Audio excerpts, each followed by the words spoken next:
Maso, masíčko. Masíčko masivní. Velice kreativní. Maso jí skoro každý až na vegany. Ti si dolehnout do vany. Pro mořské pany. Potřebuji maso, abych měl svaly, jo. Maso s hranolkami. A s pěknými holkami.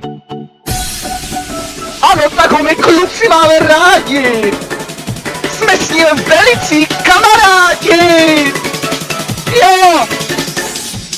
Maso!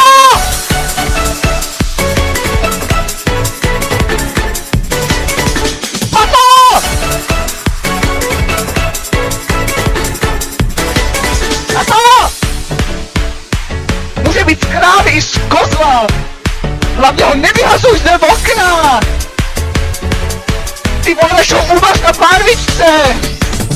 Maso máme rádi, nemáme rádi masox, ale maso to si dáme. Rozhodně v Česku s masem nestrádáme. Jenom ho do svého hrdla dáváme a rychle polikáme. Nebojíme se udušení, ale špatného propečení.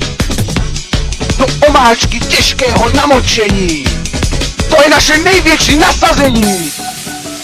Dáme si ho s hezkými holkami. V restauraci u Vltavy. Poprosíme o maso krvavé, středně propečené. Z této objednávky už se nevyvlečeme. Ale rozhodně si ho velice pěkně užijeme. Maso!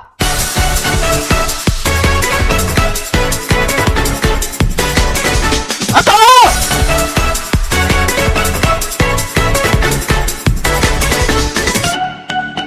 Masíčko!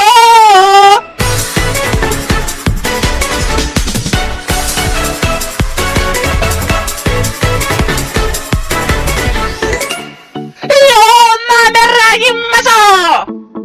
No a co? Tak si bude maso, jsou sakra vyčerpaný z téhleté písničky.